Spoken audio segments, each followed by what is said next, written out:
Right. All right. Thank you everyone for coming today. Today our speaker is EEB scientific illustrator and graphic designer John Megahan, who designs our weekly seminar flyers as well as many other illustrations you see on the EEB webpage and around BSB.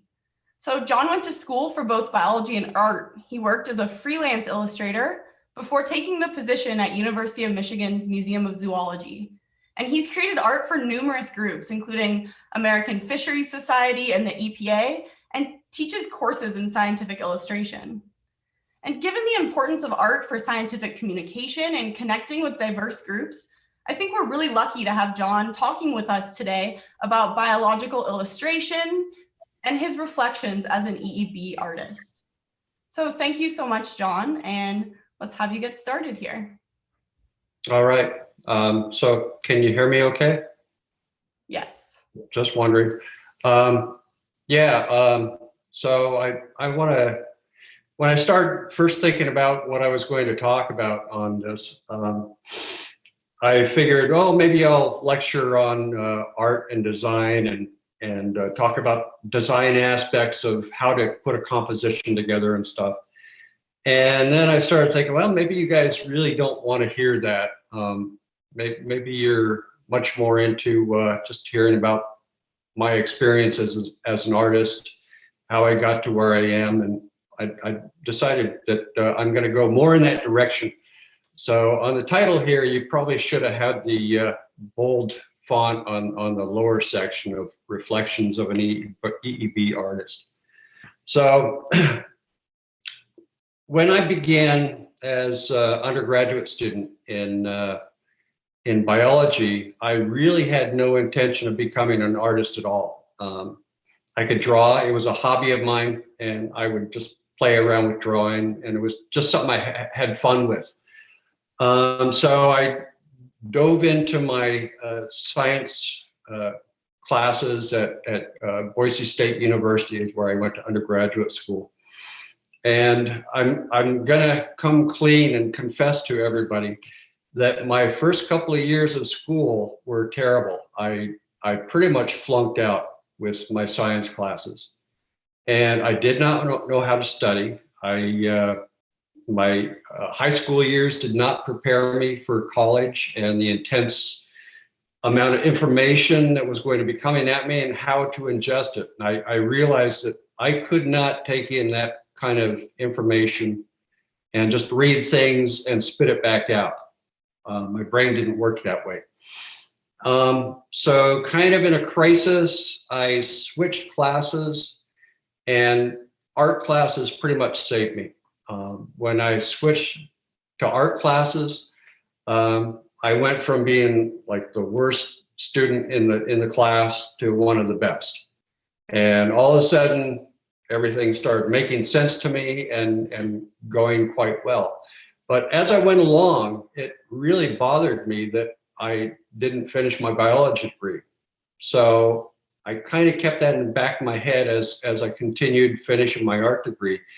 And I started taking classes now and then. And I realized over time that I'm a very, very visual learner.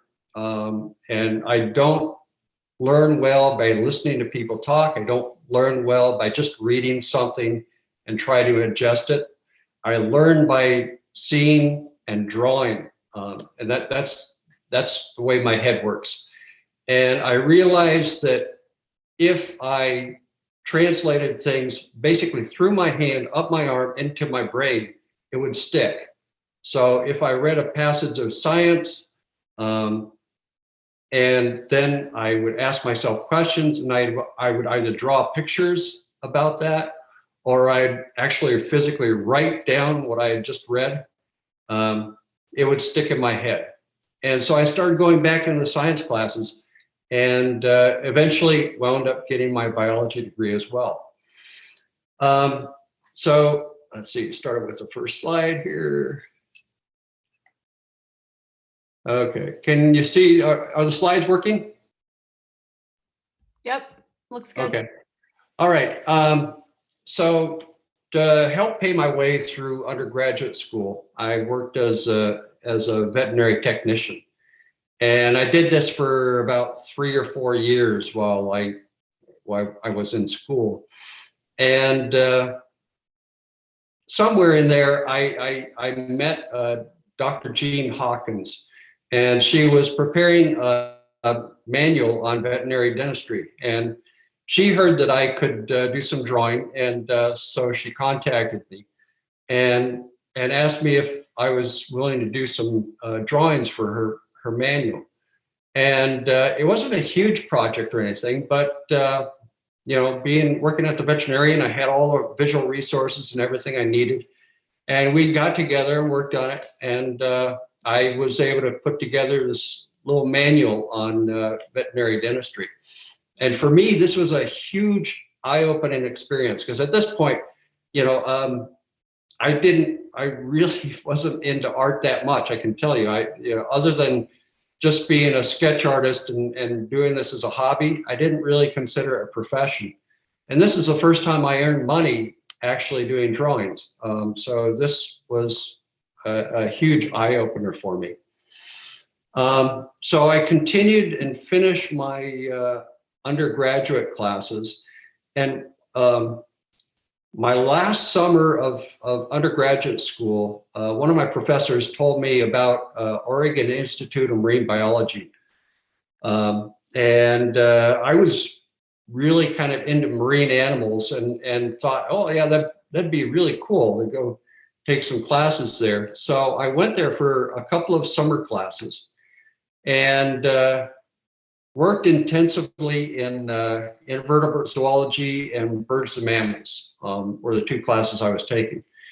And while I was there, there was this kind of strange guy that hung around, and everybody seemed to know him. His name was Stuart Schultz, and he was living out of the back of his car, and he basically camping behind the research lab in the woods. And he would be in the library every day, reading, doing research, and writing away. And he was the most curious person in the entire in the entire lab. So I eventually got to know him, and we became friends. And he found out that I could draw.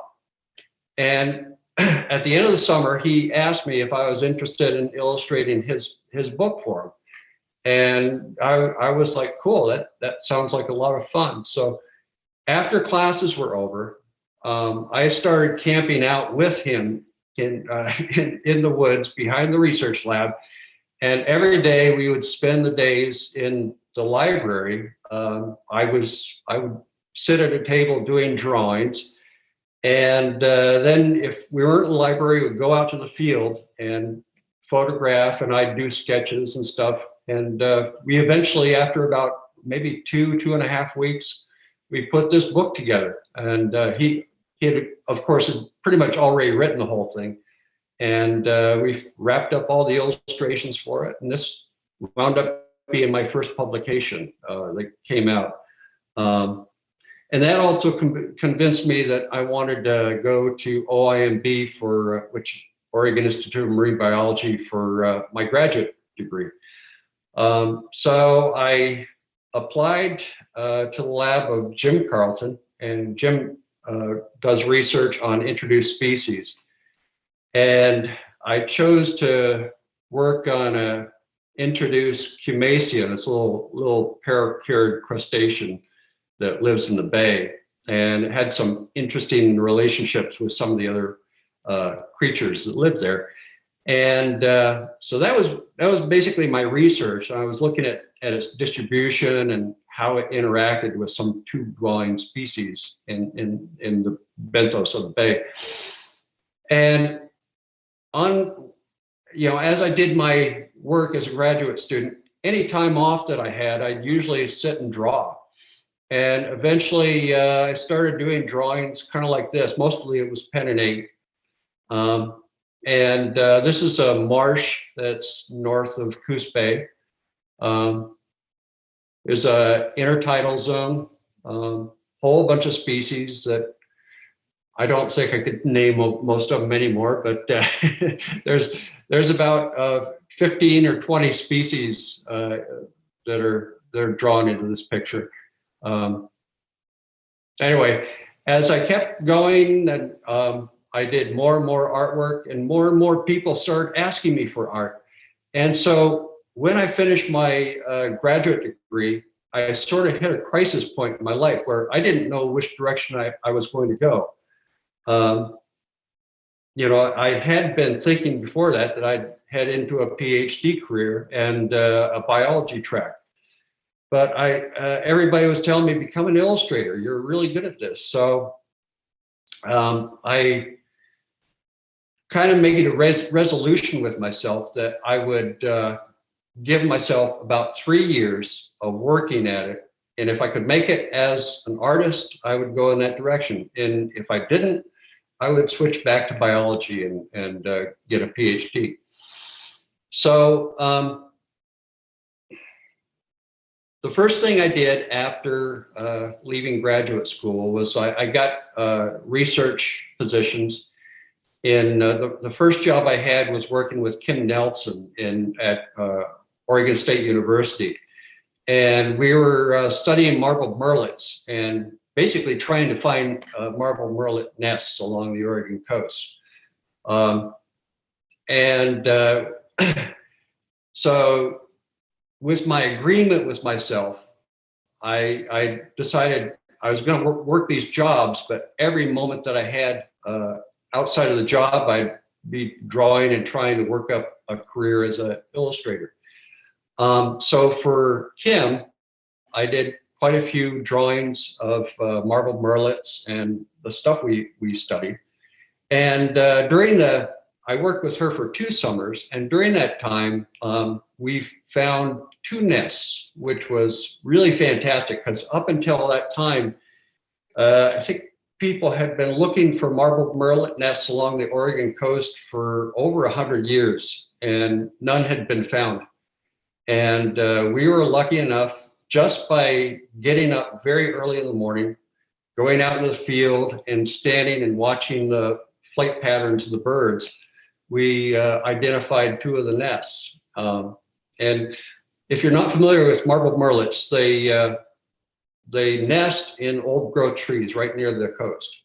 And they have this behavior of when there's an egg in the nest, they go through what's called a nest exchange, where one partner in the pair will go out to sea for 24 hours, the other one stays on the nest. Then early in the morning, right before the sun rises, the 2 birds will switch. One will fly in, take over the nest, and the other one will fly out and spend 24 hours out at sea feeding. And so you're looking for this trade-off of birds up in an old growth tree.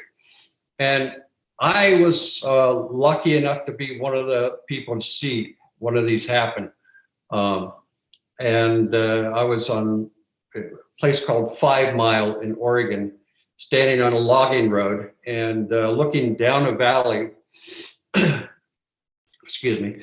The sun was just coming up behind me. We were kind of looking out towards the ocean, and it was all misty and everything. And the bird came flying straight up the valley at me, flew right up over my head and right into the tree branch right above me. And it's something I will remember for the rest of my life.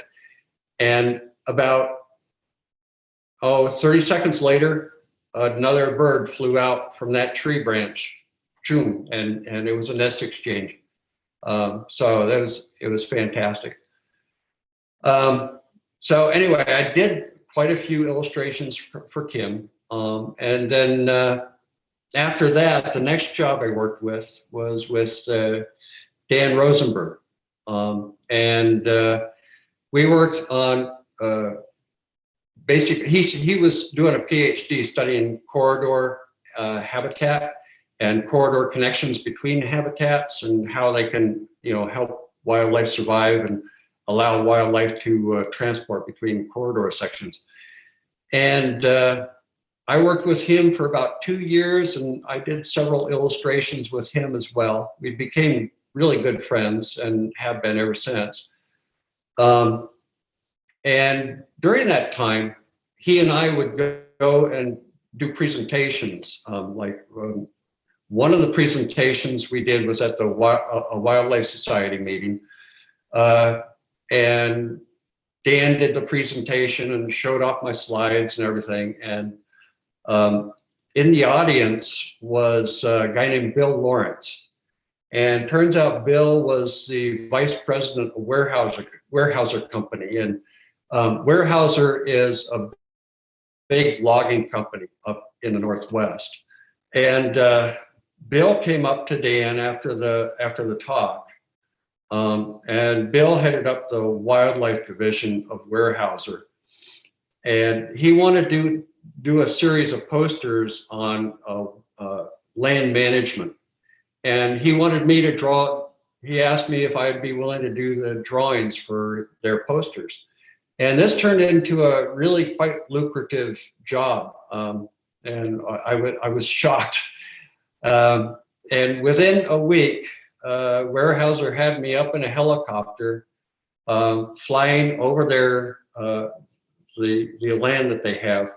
And most of it's around Mount St. Helens. So our helicopter flew right up to Mount St. Helens and all around that area. We flew down the Tuttle River, saw herds of elk and deer. And it's a helicopter ride I will always remember, except for one thing is Bill sat behind me. I was stuck in the bubble of the helicopter with a camera, and he had me photographing everything that we were flying over. And Bill would point out something that he wanted me to take a photograph of. And the pilot, who was a former Vietnam pilot, would whip the helicopter around really fast. And that helicopter would turn up 90 degrees and spin around. And I was supposed to aim the camera down at whatever I was looking at and take pictures. And as you can imagine, within a short while, I was getting really quite ill. By the time the helicopter landed, after about 2 hours, I was this close to vomiting. And I jumped out of the helicopter, ran to the side of the pad and threw up. But it was a fantastic experience. So this is one of the paintings that I did for them. Sorry about the quality. This is scanned from a really old slide. So it's all faded and doesn't look like much anymore, but the painting itself turned out fairly good. Bill Lawrence really liked it and wanted to use it in their poster, and on the poster was supposed to go a bunch of other information and stuff. And it turns out the upper echelon of Weyerhaeuser decided not to print it because they thought it looked too real. And I was pretty brutally honest in terms of displaying the habitat and how they managed it and stuff. So, but it turns out we used sections of the poster here and there for other publications they wanted to output. So it wasn't a total loss, at least. So this is another picture of work that I did with them.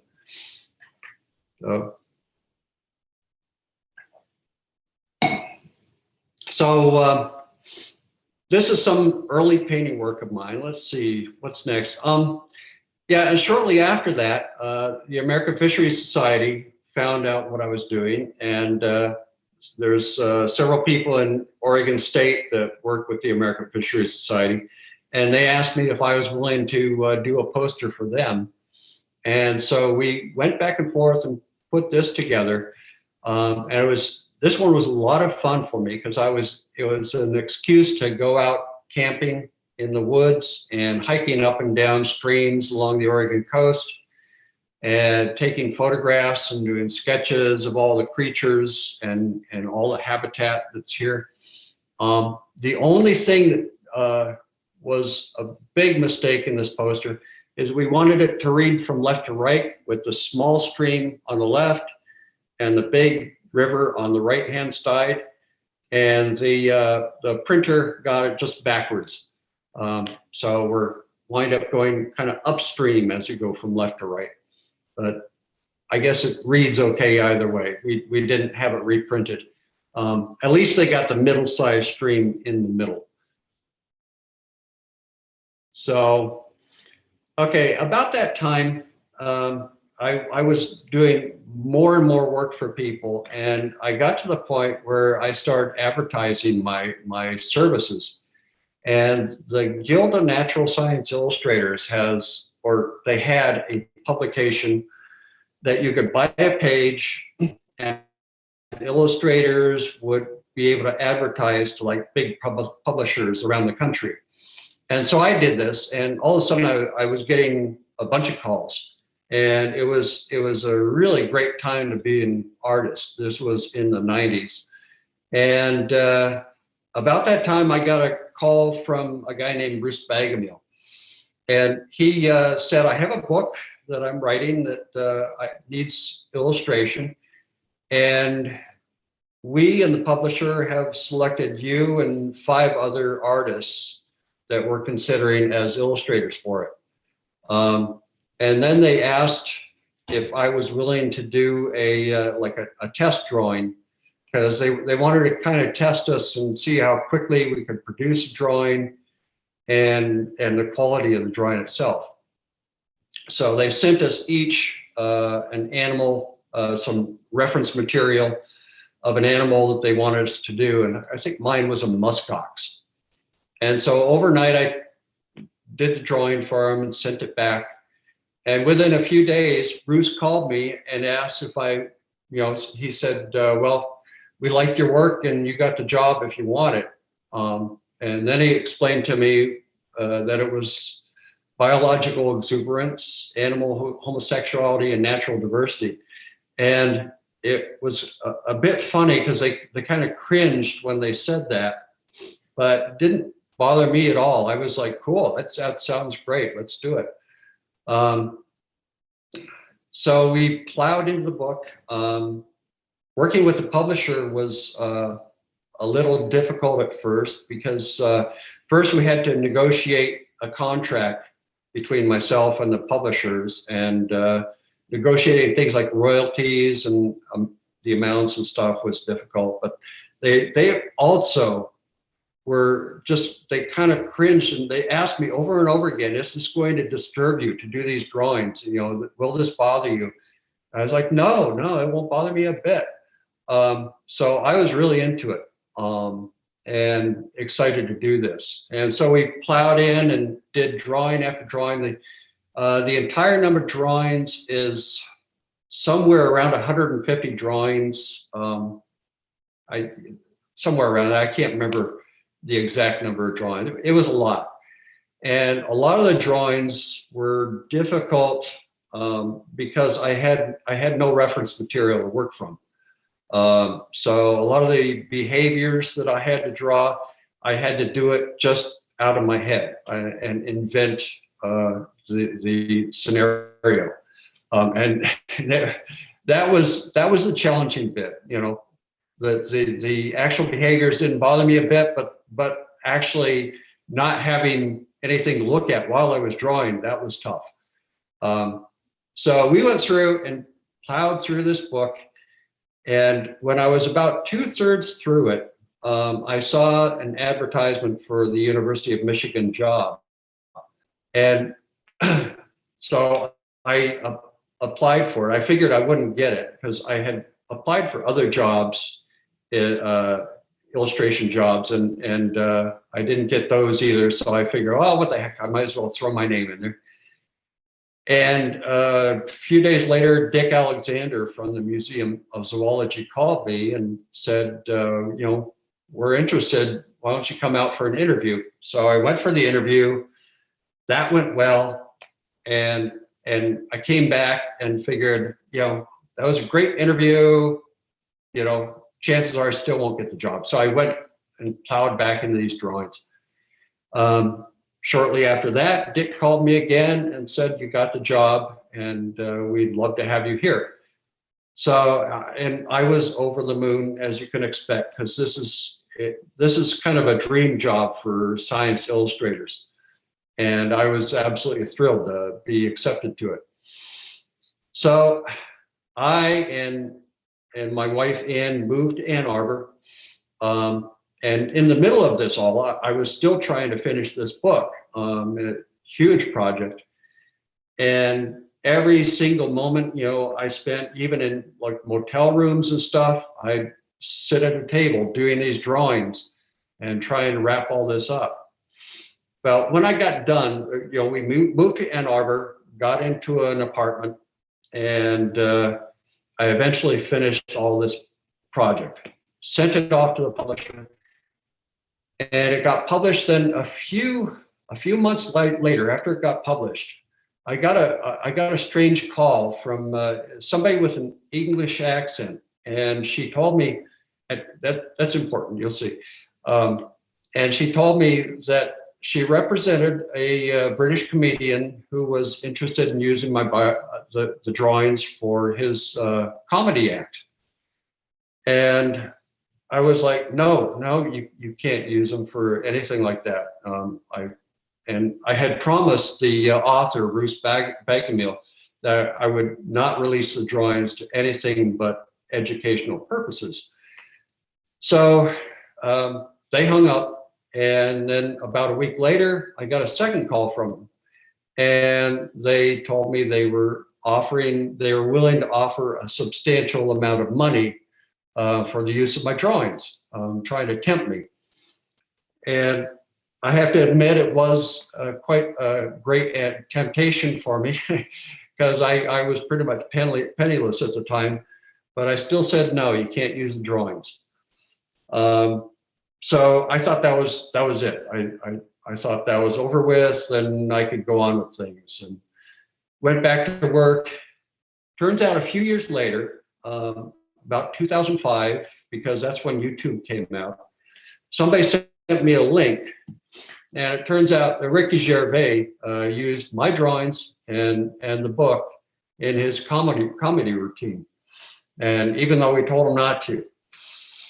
So the publisher, St. Martin's Press, their lawyers looked into the possibility of a lawsuit, and they said it would probably turn into a legal nightmare because you're dealing with international copyright laws, differences in copyright between here and England, and they said it would just become a legal morass. So, and for me, I had no possibility of hiring a lawyer. I couldn't afford a lawyer to fight something like this, and I wouldn't know what to do. So we just let it go.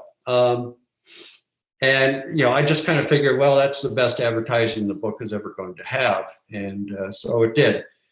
But we kind of got the last laugh in 2014, and I just learned this a couple of years ago, and I was thrilled to find out that in 2014, our book went in front of the Supreme Court during the Kansas, or the Lawrence versus Texas case on gay marriage. And I was thrilled to be part of that case. And the whole thing turned out to be a huge positive, very exciting. Excuse me. Throat's a bit dry. Okay, so that's how I wound up in University of Michigan. So at this point, I just kind of like to take you through a couple of example illustrations that I've done in the past. I sort of have the drawings and stuff for these. They kind of give you a good example of what it's like to get an illustration and work through it. And one of them is for John Vandermeer, and the other one is a project that I did for the National Park Service in California. So let's start with John's.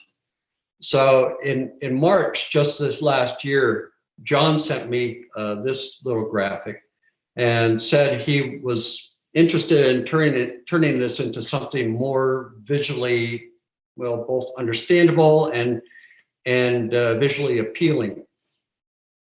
So I took it, and usually, if you ever come talk to me and present me with something, I will probably kind of stare at you with glazed over eyes, trying to figure out what you're talking about, and hand me the information that you want me to illustrate. I usually have to take this stuff in and ingest it for a couple of days and think about it, to not only understand it, but start interpreting it in new ways. Okay, so on John's, these are the actual drawings that I started doing with John's work.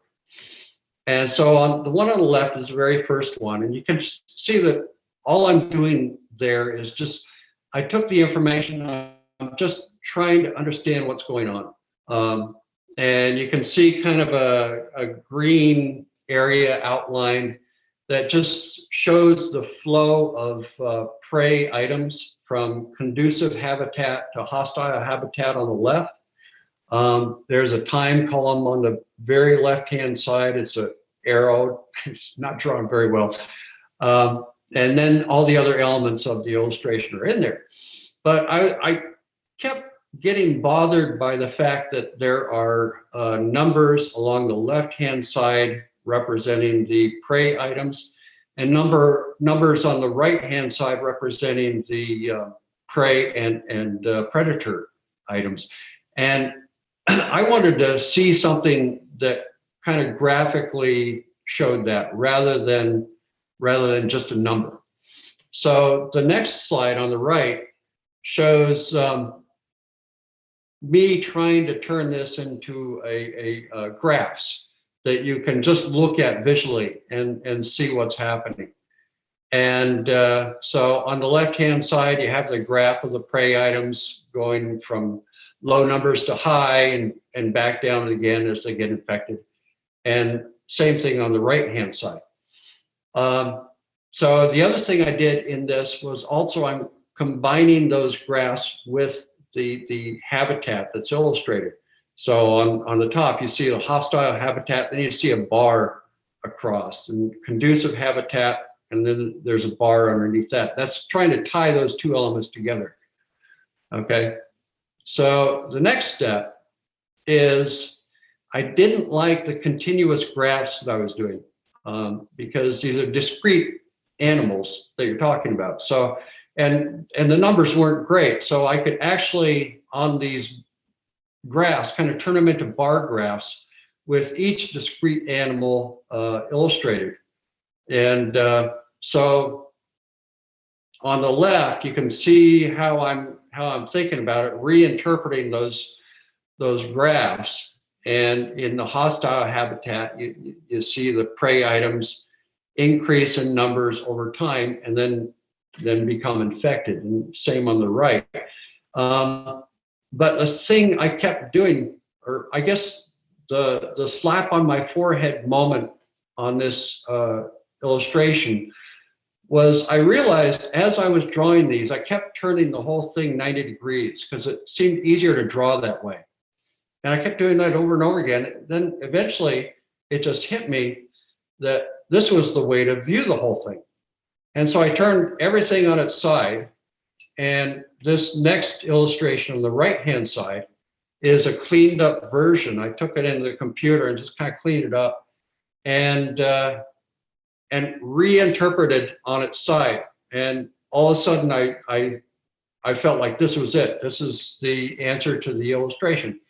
And all of a sudden it was working much, much better. So you got time on the top, conducive habitat on top, on the top level, hostile habitat on the bottom, and everything is there.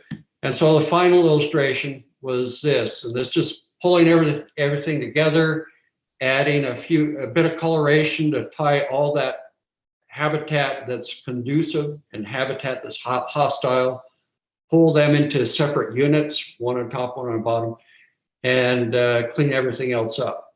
And this one worked very well. I was very happy with this illustration. And I hope John was happy with it as well. So let's see, there it goes. So the next project that I want to talk about was a really fun one. And I did this around 2005. And it was done for the Thomas H. Kuchel Visitors Center in California. And this was for the National Park Service. And a company called me asking me if I could illustrate this and create a big painting that would be scanned and turn into a basically wallpaper that they would roll up onto a big wall and in this visitor center. And I said yes immediately. Often I've gotten myself in trouble by doing that. I kind of did in this case too, but I said yes. And then they started sending me reference material to work from. And I realized, oh my God, what have I got myself into? Because the picture they were asking for was a kind of a 3D view of the entire watershed. And the resource material, the photographs they were sending me, were just small segments of the watershed. And there was no way that I could reinterpret these pictures into the entire watershed itself. And so I really was kind of in a panic trying to figure this out. And somehow I got talking with my brother-in-law, he's a computer expert programmer and stuff. And he knew some 3D graphics people that he said might be able to help me with this. And so I got in contact with them and they told me of a program called Lightwave 3D that you could use to generate 3D images from geologic data. So I started working and calling people and trying to figure this all out. And it turned out I was able to grab geologic digital elevation maps, which is basically data describing the height of different areas of a geologic scene, and pump those into Lightwave 3D. And on the left is basically a grayscale map of this geologic data. You put those into Lightwave 3D, you can create what's called a bump map.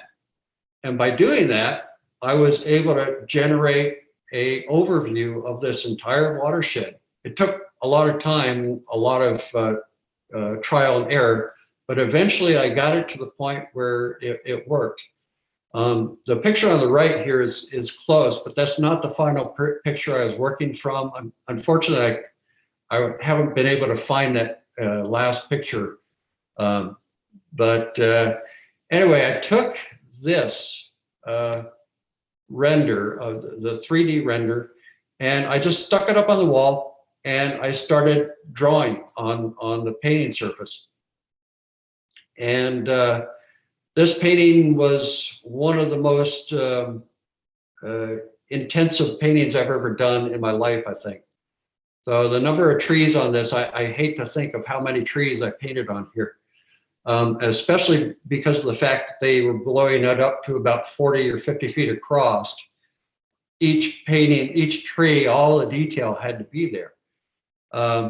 So over several days of working, I eventually got it to this point, and sent it to the people in California, and they turned it into wallpaper and stuck it up on the wall. So this was the final result. And unfortunately, I don't have a really good picture of this, and I've never actually been there to see this myself. So I still need to get down there and see this thing. So that's kind of two examples of what an illustrator can go through when putting together stuff like this. So the rest of the slides that I want to show are just, I'm just going to do a slideshow and kind of show and tell of stuff that I've done over the years. One of the other big projects that I worked on was for Rhythmics Encyclopedia. And one of the professor in the art department, Joe Trumpy, many of you may know him.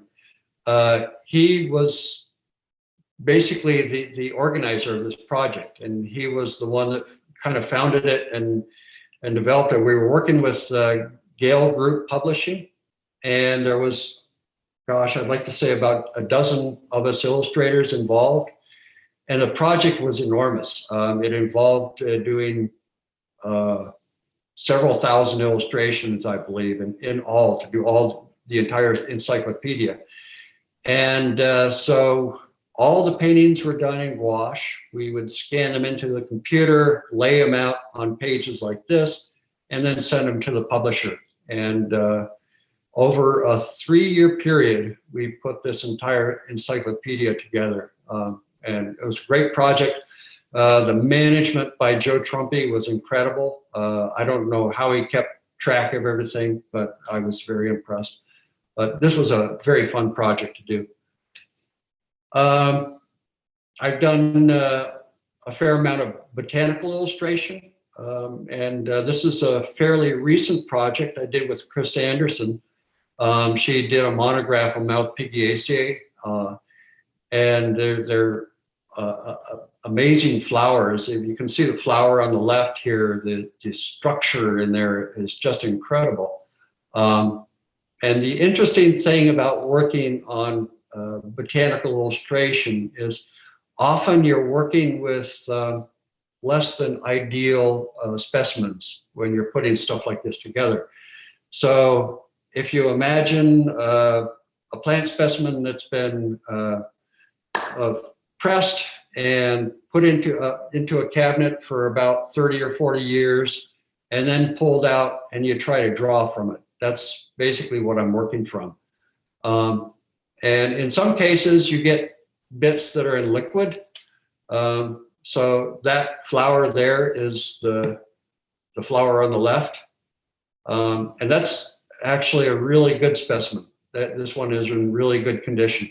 But you have to be able to take something like that and reconstruct it, which is a real challenge in science illustration. But it's also a lot of fun for me. It's like working out a puzzle.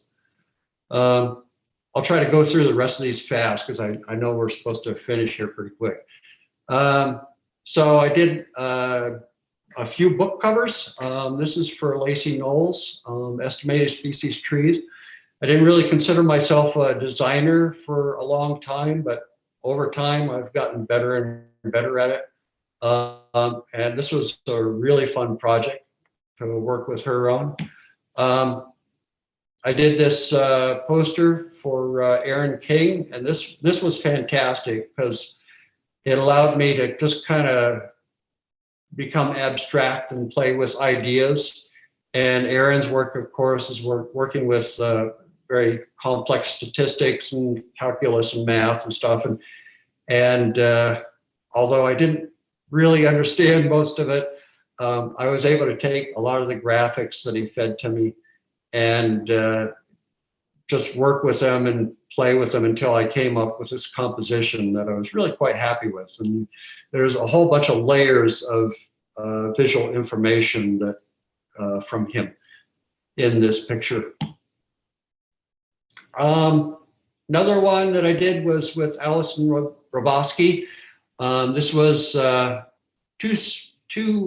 this is an example of Basia Mimicry, where two snakes that look very similar, but the one on the right, Micruus nigrocinctus, if I'm saying that right, is deadly, and the other is pretty much harmless. And the real difference here is in the details of the scales on the head. Size of the eye is slightly different, shape of the head is slightly different, and the coloration of the tail is, the very end of the tail is slightly different, but otherwise they look extremely similar. So this one was a lot of fun and took a lot of detail work to get it done. Poster for Jerry Smith, and this one was also great fun. I was able to, it's intended more for a lay audience, so I was able to just play with it and have fun with the graphics and kind of go wild with the design. And we were working with Ray Troll, who gave us permission to use his painting of that giant salmon in the background. The actual salmon, the large Miocene Pacific salmon, is supposed to be about 9 feet long. And so I compared it to a large king salmon, which is about 5 feet long in the picture. And so this was just a wonderful, fun poster to do. illustration I did recently for Megan Duffy, and this is kind of like an editorial piece. The concept is speaking to the choir and how information, how we tend to speak to the choir, and there's different levels of understanding of the information, where you got the choir who's following the speaker very closely, you got the audience, and then you got a group of people who don't care in the least. And then fun illustrations, even in dire consequences like we're in now, you can have a little bit of fun with it. This is social distancing and bats. I worked with Ann McNeil in the chemistry department on this gay pride flag, and this was a lot of fun. And we played around with lots of different ideas of how to combine the concept of chemistry and the flag. And finally it hit me that I could just use the periodic table and overlay the thing on the periodic table. And this has been a real hit. Let's see. Illustration I'm working with Jacob Algiron. And this one has been a whole lot of fun. And we haven't published it yet. It's intended to be used in Haiti and the Bahamas as sort of an educational poster to showing some of the work that Jacob's doing with artificial reefs and enhancing fishing areas by having some of these artificial reefs areas that you don't fish, and allow them to act as seed areas for areas that you do fish. I'm looking forward to getting this one published. Let's see, a little life cycle for Trevor Hewitt. This was lots of fun too. Life cycles are always fun. Then illustration I did with Annette Osley, showing what do you call them, the forest, the levels of the trees within the forest. And I can't think of the term, the understory, midstory, and canopy trees. And then this was one of my more published ones. And this was a illustration I did with Heather Lerner. And she was working with researchers in New Zealand, and she asked me to do an illustration of a Haas eagle attacking moas. And so I whipped this off in a weekend, and it happened right at the time that Lord of the Rings was, the last movie, The Lord of the Rings, was coming out. And all of a sudden this picture kind of took off, and the idea of giant eagles, and Lord of the Rings, there's giant eagles in them. And this, actually, I got calls from all over the world from newspapers wanting to print this in their publications. So this was fun. Let's see, a fish illustration I did with Lauren Sallin, and this was the early fish fauna at Wincarthholme, Scotland. And this was great fun. She used it in a TED lecture of hers a couple of years ago. And this is the most recent painting that I did. Just finished it a few weeks ago, and I'm hoping to get this one in the next big oil artists of the United States exhibit, hopefully. So, and this is an illustration of me that a friend of mine did, Dan Moynihan, and this is his interpretation of me. So that's the end of the talk. I think I've hit the time limit.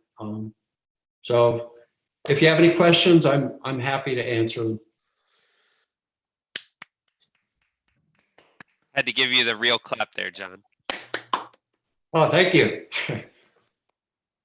Thank you so much, John. That was great.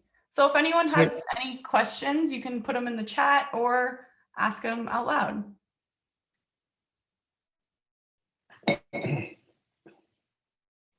Am I supposed to look at the chat? I can read it off to you. Okay, yeah, if you see us on in the chat. Okay, we have one from Gina. I work, yeah, do your work primarily in traditional media or digital. For a lot of the stuff at the museum, I work digital. Excuse me. But I prefer traditional whenever I can. Retirement isn't too far away, and as soon as I retire, I'm going like all traditional because I like the peace and quiet of traditional work. Let's see, what advice would you give to students who wish to pursue scientific illustration as a career? Don't follow the career path I did, for one thing. It was a kind of a crazy one. There's several scientific illustration schools, but one thing I would definitely recommend is getting a strong background both in science and art, because the two are really important. I don't think I would be in the position that I am if I didn't have my master's degree in marine biology. And I remember on my job interview with Dick Alexander, he mentioned that was one thing that they seemed to really appreciate, was the fact that I could understand what scientists were talking about and I could relate to how they viewed things. So that was important. Let's see, next one. Is there a biologist / illustrator that has particularly inspired you? Biologist, let me think about that, but illustrator, I would have to say, somebody like the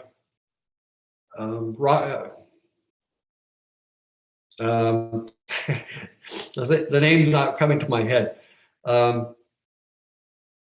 Norman Rockwell is one that's always been a huge inspiration for me. There are a few artists like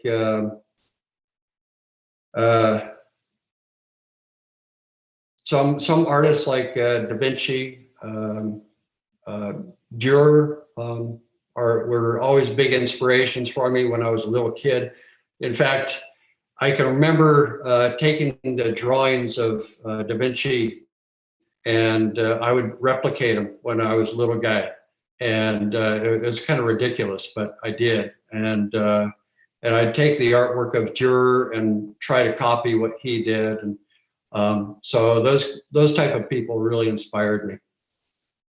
Let's see. What advice do you have for someone interested in pursuing a career in science illustration? Thanks.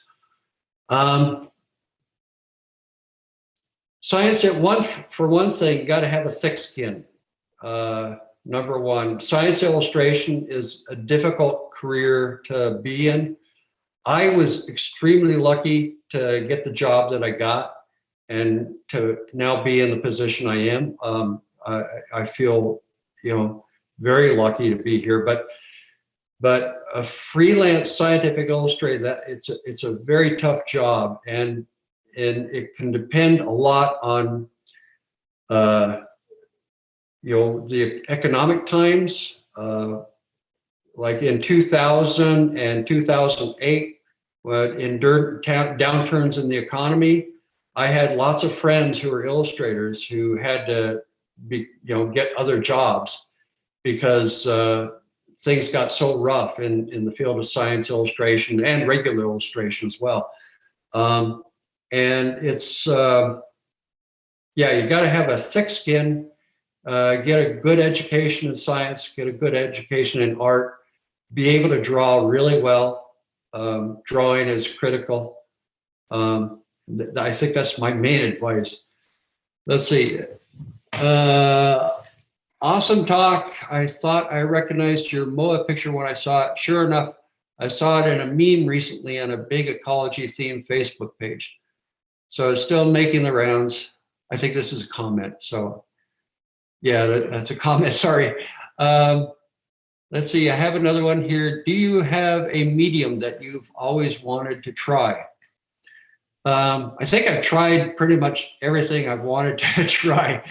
But I do have a couple of mediums that are my favorite. Oil painting is one, and I oil paint all the time. You can see the stuff in back of me. This is my studio, and I got an oil painting going right now. So that's my favorite medium. I like watercolor and gouache as well. But you know, whatever's traditional, I usually like it. Let's see. Are there more comments or questions? Let's see. What is your typical timeline for creating your pieces? Have you tried printmaking before? Okay, printmaking is one medium I have not tried that much. I've done a little bit of it way back in school, but not a lot. And I think the class I took in printmaking, we were doing etching, and I really didn't like the acids and stuff that you used. But there was one kind of printmaking that I really liked. It was using big stones, and you would do the drawing on a sandstone, and then you'd do the drawing in wax pencil, and then you could wet it down and roll it with ink, turn that over, and you could turn that into a print. That was a lot of fun. But other than that, I haven't done much in printmaking. Let's see. Let's see, I have a question. Is your position scientific illustrator? Yes, it is. And it says, I would think it's rare for a department to have a staff person for this. Yeah, it is. Do you know if there are many non-medicine positions like yours at university? There are a few medical illustrators, I think, in medical schools, but there's hardly any people in positions like mine anymore. It used to be a much more common thing in years past. And at University of the Museum of Zoology, we've had an ongoing scientific illustrator in our department for the last 100 years now. So I took over from my predecessor, which is Bill Bruden, and the person before that was Grace Eager. And if you're ever interested in seeing some fantastic illustrations, you can visit me at my office at RMC, and I'll be happy to show you some of the old drawings that people have done in the past in this department. It's fascinating. And Grace Eager was just stupendous. Her work was in, she used a medium called carbon dust painting, and where you take carbon pencil and you sand it down, you collect the dust from it, and you actually take paint brushes and paint onto the surface of the paper to create your illustrations. And she was an absolute master at it. And her artwork is just stunning stuff. And I haven't been able to equal her work. So let's see, next one. Any advice for building a client base while illustrating freelance, or is it mostly about, oops, the thing jumped on me, sorry. Here we go. Or is it mostly about taking jobs that come to you and building those connections? Okay, so yeah, there's a story there. When I was in the 90s, when I was developing my career as a science illustrator, things were very different then. We didn't have the internet, or the internet was just at its very beginning, and there was no graphics or anything like that. So I think I mentioned that I advertised in a publication by the Guild of Natural Science Illustrators, and it's a print publication that got sent out to publishers around the country. And so, you know, they would look at your work and just call you. And when I did that, I started getting calls from MIT. I got called by several magazines and other I can't remember all of them now. But I did a whole bunch of work at that time for these people, and it worked really well. But things have changed just dramatically with the internet.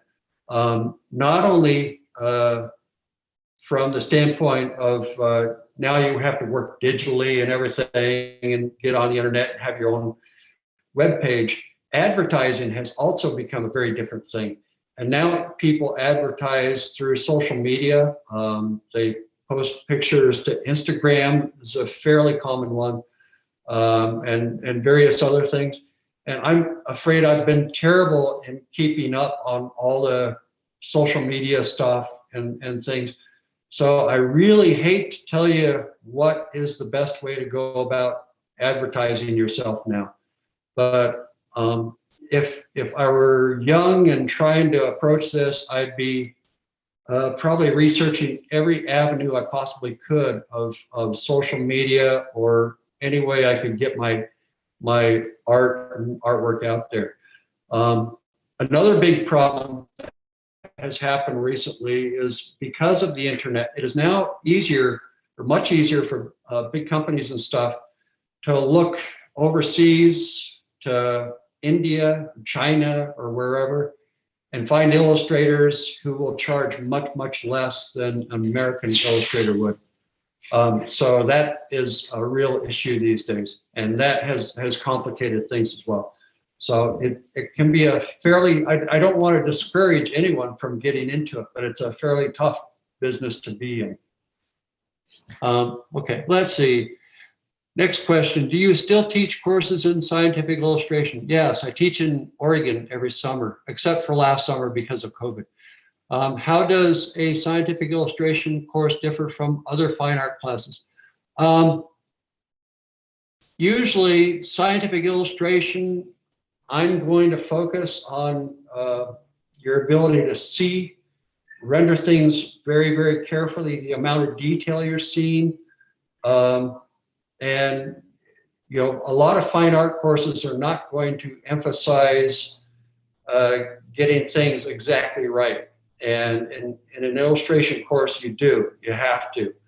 You know, everything I illustrate, it has to be very precise for a lot of the work that I do. So that's one difference in science illustration. The other, some of the other differences relate to understanding your audience, like understanding that if you do an illustration for a very technical audience, what kind of illustration do you have to produce? If you illustrate for a lay audience, you're going to be producing something very different. So there's definitely big differences between how you teach a science illustration course and how you teach a regular art course. Okay, next question. Are there things you've learned over the years that help you stand out better in job applications? Well, U of M is pretty much the only job that I've held long term. So I haven't really applied to other things much. But I guess in terms of computer art, you know, working at U of M, I've had to delve deeply into computer stuff. For quite a while, I was the webmaster for both for the Museum of Zoology, the Herbarium, and EEB, and I produced and coded the web pages and everything. So I learned that, and actually a lot of artists head in that direction and are able, good coders, and apply their skills to websites and stuff. But let's see, are there things you've learned over the years that help you stand out better in job applications? I'm not sure how to answer that really, other than,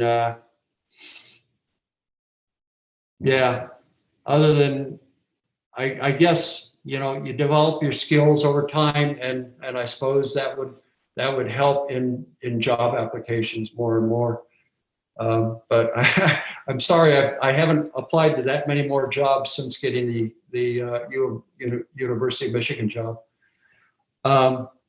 Let's see. I got a couple of comments. I think the rest are comments. You see any more questions there that I need to answer? No, it just looks like resources for people. Oh, okay. Yeah. So Okay, thank you so much, John, again, yeah, and for everyone who stuck around. Yeah. Yeah, you're welcome. You're welcome. That was fun. Bye. See you all next week. All right. Bye-bye. Thank you. Thank you. You're welcome.